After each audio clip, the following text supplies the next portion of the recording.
The batteries and charging panel allows the students to investigate a typical 400-volt EV battery with test points in various places over the battery showing current flowing in and flowing out. There are 4 modes you can use to investigate the battery: while driving, while charging, while stationary, and battery test mode. This is where the battery is effectively removed from the vehicle, allowing you to replicate working on it at your workbench. Battery test mode is particularly useful because it lets you set constant loads and conditions, like setting a specific temperature or current draw, without any deviations. Across all 4 modes, you can read and analyse data both when the vehicle is operating normally and when one of our 16 simulated faults is active. The panel is controlled by the knobs on the left. This rotary switch manually controls the battery temperature. This one changes the state of charge. This switch controls whether the car is moving, stationary, or at a charging station. And this selector tool is what you will use to navigate and change conditions on the car. First, let's look at drive mode by turning the rotary switch into drive.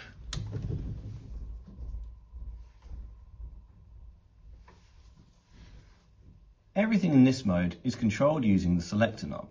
Turning it to the right scrolls through the menu. You can tell it's scrollable by the arrow icons here. The first option, which we come to, is cruise control, which is used to set the car in motion. We want students to gather data during both controlled acceleration or at constant speeds, so the car's movement is handled entirely by cruise control. As you can see, it says press to edit. To adjust it, press the selector button, then turn the knob to right to increase the speed, or left to decrease it. Once you have reached your desired speed, press it again to lock it. The text will then toggle from press to set to press to edit. Scroll right and you'll see current velocity. It currently reads 0 because we aren't moving yet. To start the car, simply press the start button down here on the bottom right, and the car starts moving. To stop the car, press it again. You'll see there is no menu text on this specific screen as it only displays live readings. Keep scrolling to the right to view additional vehicle data. Battery, temperature, efficiency.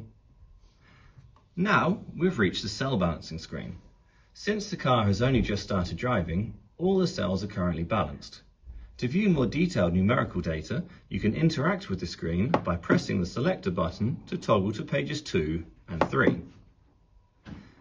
The final screen in this mode is the scan tool, which you'll find on the menu in all 4 modes. Press the selector to read it.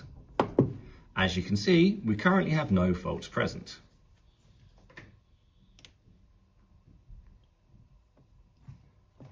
The next mode we'll look at is charging mode. I've switched it to AC charging, but DC charging operates the same way. Just like the other modes, everything here is controlled via the selector knob. Simply scroll through and interact with the prompts on screen. If we move the switch to disconnect, the vehicle is now stationary and turned off. Using the selector again, we can scroll through the menus to access the battery test mode mentioned earlier. This is where you can set static parameters for the vehicle. On this first screen, it says press to lock instead of press to enter. This means the variable, in this case temperature, can be locked using the manual control so it won't fluctuate. To do this,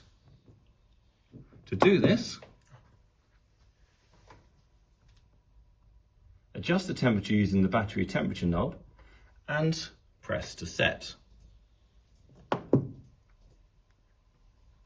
Now, no matter what happens, the temperature will remain fixed as opposed to live settings where the temperature would fluctuate.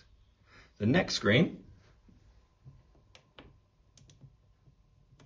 Health, returns to press to edit. So again, press to interact, turn to adjust, and press to set. The remaining screens work in the same way using either press to set or press to edit. The final page in this menu allows you to exit battery test mode, which effectively puts the battery back into the vehicle.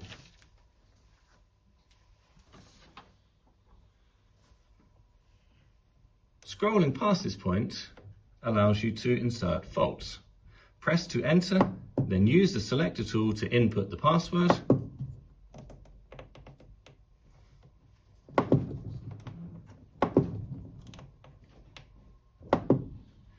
You'll go through a few screens that say press to toggle. The process here is the same. Press the nog to toggle between the different options. To set a fault, press to toggle the fault on or off, and you will see the tick indicates that the fault is therefore present.